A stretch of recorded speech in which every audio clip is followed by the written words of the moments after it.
Con todos, mi nombre es Ani Santa Cruz y yo voy a hablarles un poco acerca de mi solución al proyecto de un sistema para evitar choques basado en láser y giroscopio. Una compañía XYZ está desarrollando un sistema para poder calcular la distancia en la que se encuentra un objeto frente a un automóvil y de esta forma evitar que haya algún choque.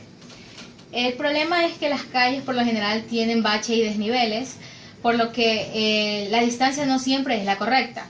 Y para ello se ha creado un giroscopio que da la lectura de un ángulo que se forma del automóvil con respecto a la horizontal. Lo que se desea es poder calcular la distancia correcta, que en este caso sería el cateto adyacente, es lo que yo quiero hallar. Y lo que me da la lectura del sensor de distancia es la de la hipotenusa. Entonces, con el ángulo y la hipotenusa yo puedo hallar el cateto adyacente, que sería la distancia correcta.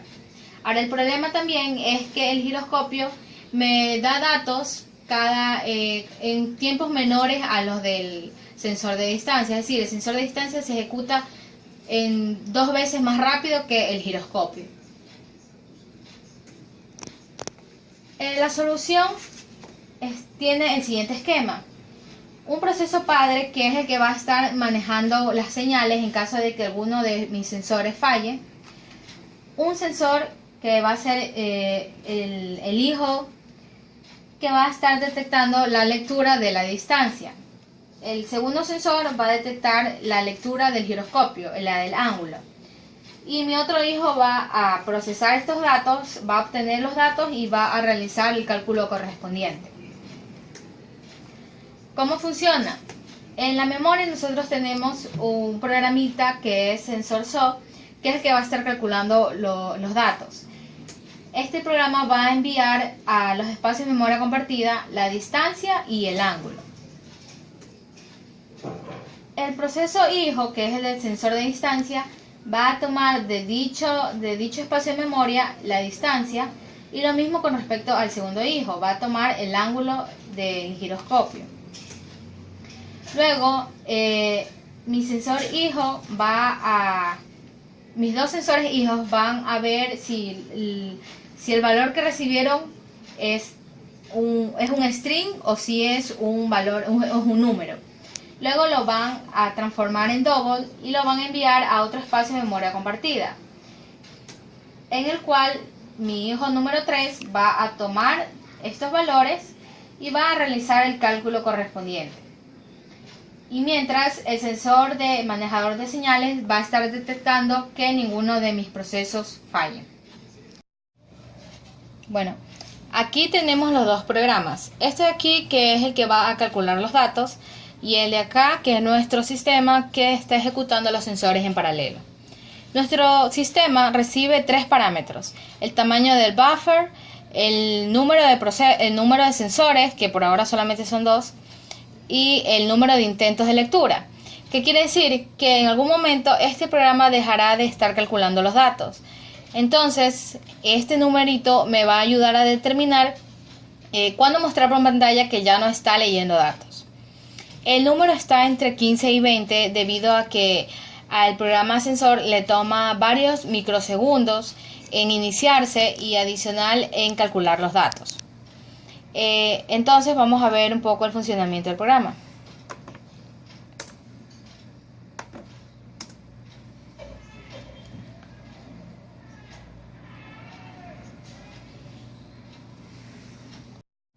Si nos damos cuenta, al principio está enviando una distancia y luego envía un ángulo. Acá también envía una distancia, envía un ángulo, y el tercer proceso lo que hace es calcular la distancia real a partir de esa distancia que leyó, y de ese ángulo que leyeron los dos sensores. En la siguiente ejecución nos damos cuenta que envía otra distancia, pero ahora está tomando los ángulos anteriores. Esto es debido a que, como se mencionó antes, el giroscopio lee los datos en menor tiempo que el sensor de distancia. Entonces, como aquí no está recibiendo un nuevo valor del ángulo, lo que hace es tomar los ángulos anteriores, saca un promedio y convierte esto en radianes. Entonces este ángulo está en radianes, esta es la distancia y calcula la distancia real en base a estos datos. Con respecto a las señales, si algún proceso se detiene por alguna señal, el manejador de señales lo que va a hacer es que se va a activar y va a reanudar dicho proceso, de forma que el sensor va a continuar ejecutándose y el sistema no va a fallar. Entonces vamos a ver ahorita un ejemplo de señales. Bueno, ahora vamos a ejecutar los procesos, los programas. Vamos a ver cuál es el ID del sensor de distancia, es 4676. Entonces vamos a enviarle una señal para que se detenga únicamente.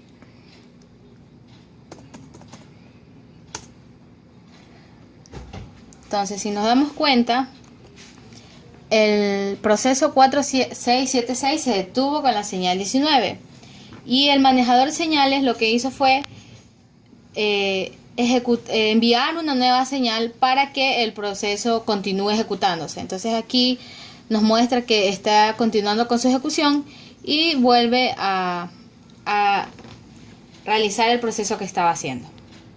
Ahora, ¿qué pasa si un proceso muere? Si le envían una señal para que se destruya ese proceso, lo que hace el manejador es que va a detectar esta acción y va a crear un nuevo proceso que realice lo que estaba haciendo el proceso anterior. Es decir, detecta qué sensor es el que está fallando, el que murió, y va a volver a ejecutar esa actividad pero en otro sensor, en otro proceso, ¿ya? Entonces vamos a ver el ejemplo. Volvemos a ejecutar los programas. Ahora vemos el ID del proceso, por ejemplo, a ver, el 4703. Y le enviamos una señal para que se destruya. ¿Ya? Entonces, si nos damos cuenta aquí, el hijo 4703 murió con la señal 9. Es decir, ese proceso ya no existe. ¿Qué es lo que hace el manejador? Crea un nuevo proceso con otro ID y sigue ejecutando la misma acción que estaba ejecutando dicho sensor. Ya, aquí está nuevamente enviando una distancia y un ángulo. Una distancia y ahora toma los ángulos anteriores, otra distancia y toma otro ángulo. Entonces, si nos damos cuenta, está ejecutándose normalmente y el sistema no falla. Ahora, si el proceso si se vuelve a enviar otra señal para matar al nuevo proceso o al otro proceso, el manejador va a continuar creando nuevos procesos que hagan la operación que estaba haciendo. Por ejemplo, vamos aquí.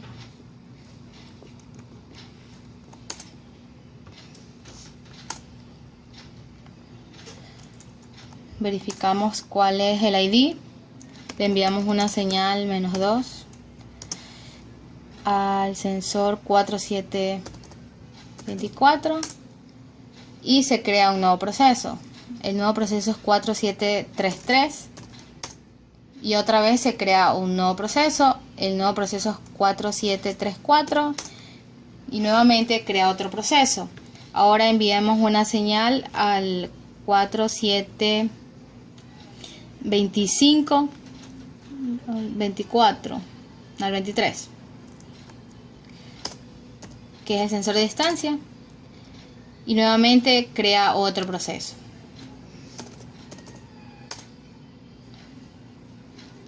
Será un programa que hace el mismo procedimiento pero de forma serial versus nuestro programa que se ejecuta de forma concurrente.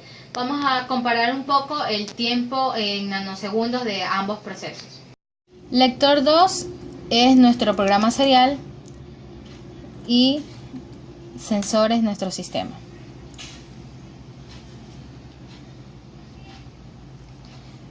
Si nos damos cuenta con respecto al tiempo, el sistema de sensor 2 es más rápido. Sin embargo, el tiempo varía en unos pocos nanosegundos. Bueno, como vimos en la demostración, el programa serial era un poco más rápido que el concurrente. Sin embargo, el tiempo no variaba mucho en nanosegundos. La ventaja, o más bien la desventaja de tener el programa serial, es que si un sensor falla, todo el sistema se cae.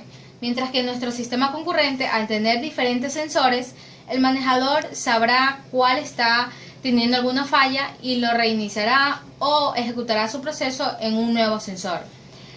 Además, el serial no es escalable.